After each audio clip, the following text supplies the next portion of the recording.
Message de Jésus à Mère Marie et Laïcha, le 12 avril 2020. Série Intimité avec Dieu. Lorsque vous êtes amoureux, vous êtes fidèle et loyal. Tandis que nous continuons la série sur l'intimité avec Dieu, je voudrais partager l'importance de la loyauté et de la fidélité à Jésus. Si vous voulez vraiment cultiver une relation profonde avec lui, cela vaut pour tous ceux que vous aimez, non? La plupart des mariages et des relations ne durent pas longtemps lorsque l'un des époux est infidèle. C'est une chose qui cause tellement de douleur et qui prend beaucoup de temps à réparer. L'infidélité vous fait également marcher dans le doute, la peur, la suspicion et l'insécurité, paralysant ainsi la relation. C'est la même chose avec Jésus. Quand vous lui êtes infidèle, cela lui cause tellement de douleur. Cela vous fait perdre beaucoup de grâce et il faut du temps pour restaurer cette intimité. Non seulement ça, vous avez tendance à marcher dans le doute, la peur et l'insécurité concernant son amour pour vous, ce qui paralyse votre relation. Nous avons parlé plutôt de désirer faire sa volonté.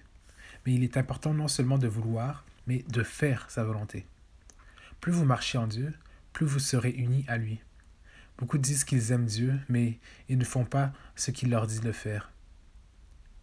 Comme c'est écrit dans la parole, tu m'appelles Seigneur, Seigneur, mais tu ne fais pas ce que je dis. Luc 6, 46. Donc, c'est à propos de l'obéissance. Pourtant, quand vous êtes amoureux, vous ne voyez pas Jésus comme un tyran parce qu'il n'en est pas un.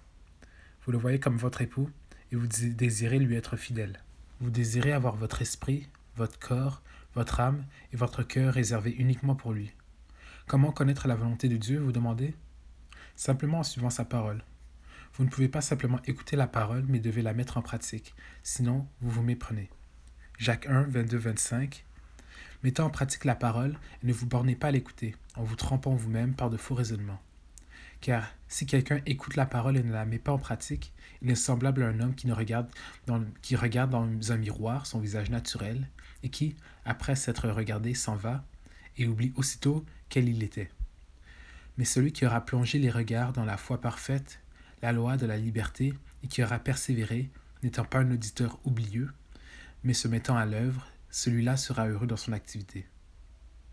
Je me souviens de ma première année de marche avec le Seigneur. On m'a exhorté à lire la Bible. Un ami m'a dit que le Seigneur savait que j'aimais les livres, ce qui est vrai, mais il voulait que je lise la Bible. Donc, j'ai commencé à lire environ 5 chapitres par jour, et j'ai été époustouflé par la quantité de vérité qui se retrouvait dans la parole. Comment on m'avait enseigné et à quel point je vivais dans le mensonge. J'ai alors dit dans mon cœur, « Seigneur, tu es vraiment sérieux au sujet de ta parole. » Je ne m'attendais pas à ce qu'il réponde, mais il a dit « Ouais. » Et j'étais comme « Oh, lol !» Pendant si longtemps, j'avais vu beaucoup de ceux qui se disent chrétiens vivre une vie compromise. Alors, je pensais que c'était bien pour Jésus de vivre sur la clôture, d'avoir des zones grises dans sa parole et de vivre selon la culture parfois, même la culture de l'Église. Cependant, quand j'ai commencé à vraiment lire sa parole et l'Évangile, j'ai remarqué que c'était radicalement différent de ce que je voyais et comment je vivais. Le Seigneur nous appelle à vivre selon un standard qui est le sien, pas celle créée par les dénominations ou la sagesse des hommes. Donc, je vous encouragerai, si vous n'avez pas lu la Bible, faites-en au moins l'exercice de lire tous les évangiles, qui sont les livres de Matthieu, Marc, Luc et Jean. On y trouve les paroles de Jésus directement de sa bouche sur la façon dont on doit vivre, ce qu'il désire et n'aime pas. C'est au moins un début pour se permettre d'être fidèle à sa volonté connue, volonté qui se fait connaître à travers la parole de Dieu. Maintenant, il y a sa volonté unique pour votre vie, et cela vient vraiment à travers l'intimité. Plus vous marchez dans sa volonté connue, en suivant sa parole et en la vivant, plus il vous sera facile de recevoir une révélation de sa volonté unique pour votre vie. Il a un but unique pour chacun de nous puisque nous vivons avec lui. Il a une volonté unique pour vous, tous les jours, si vous vous présentez devant lui. Lorsque vous aimez Jésus, vous apprenez à ne plus planifier votre vie, pas même vos jours, mais à lui permettre de les planifier pour vous. Un jour, il peut vous faire travailler, vous faire vous occuper des autres qui ont besoin de soins, tendre la main à un proche qui a besoin d'encouragement, puis un autre jour, il voudra peut-être que vous vous éloigniez de tout cela et que vous vous cachiez avec lui dans la prière. Toute la journée, le jour suivant, il vous fera peut-être travailler sur des choses créatives, puis, le soir, regarder un film sacré ensemble. J'ai découvert que faire la vie avec Jésus, c'est une question de chaque jour et de chaque instant qui suit. Il nous a donné un outil pour discerner sa volonté à chaque instant, et c'est en utilisant le livre des promesses bibliques que vous pouvez acheter en ligne pour 2,99$ sur Amazon. Si quelqu'un est à court d'argent et veut ce livre, envoyez-moi un email et je vous l'enverrai gratuitement. C'est à travers Mère Claire et la chaîne Still Small Voice que le Seigneur nous a enseigné cette méthode sur la façon de discerner sa volonté et d'utiliser notre temps à bon escient afin que nous soyons fidèles à ce qu'il veut et non à ce que nous voulons. Cela m'a énormément aidé à être fidèle au Seigneur avec mon temps. Certains pourraient dire que tout ça, c'est un peu beaucoup puisque nous avons le Saint-Esprit. Suivez simplement votre cœur et allez avec l'inspiration.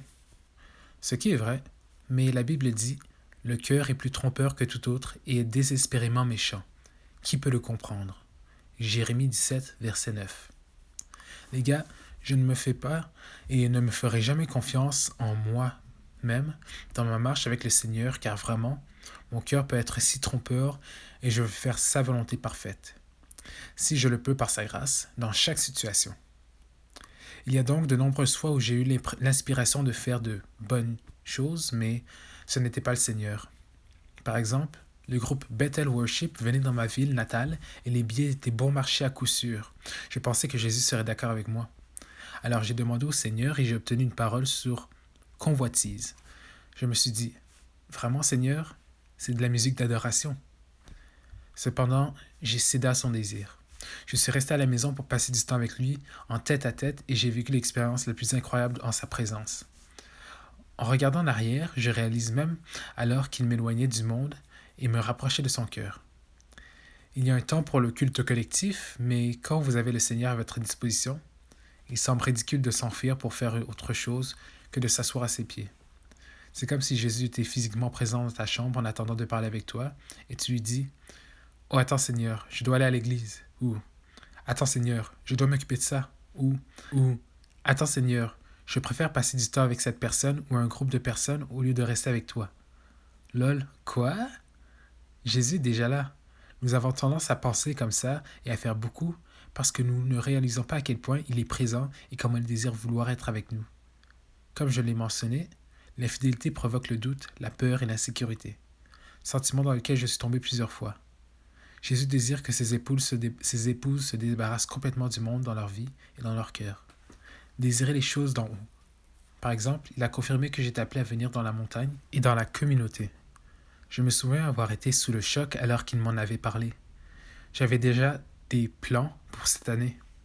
Je pensais à tout ce que je pourrais perdre et manquer en partant, plutôt que d'être fidèle à son invitation.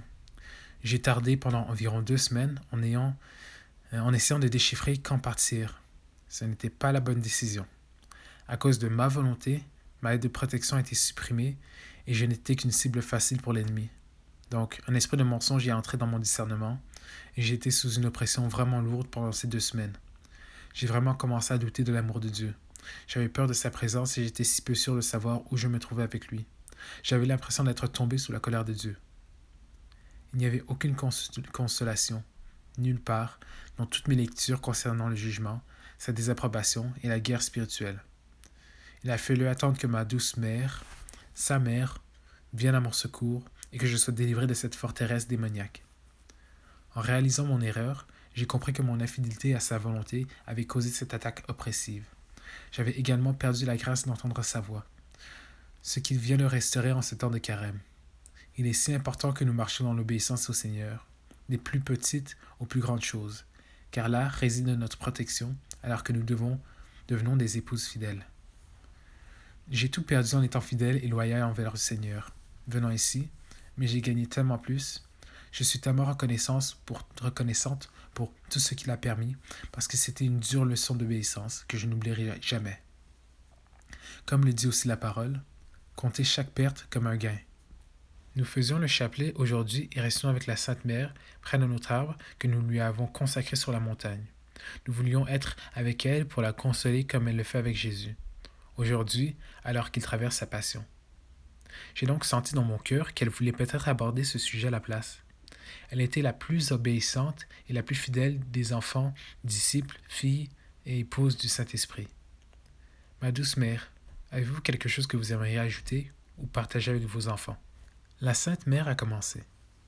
Ma précieuse fille, quel cadeau tu es pour moi, bien-aimé, et pour le cœur de mon fils. Vraiment, tu nous apportes tellement de joie avec ta foi et ton amour. Oui, j'adorerais parler avec mes enfants très chers. S'il vous plaît, la fidélité à Dieu est l'une des plus grandes vertus. De l'obéissance découle toute autre vertu. Avec la fidélité à mon fils vient l'humilité et l'effusion de nombreuses grâces. Quand j'étais avec mon fils, j'ai appris de lui et j'ai écouté chacune de ses demandes et sermons. Même quand il était enfant, je l'étudiais. Il était en effet mon fils, mais mon sauveur. Je savais qu'en lui se trouvaient des eaux vives et des paroles de vie éternelle dont je ne pouvais pas me permettre de m'éloigner.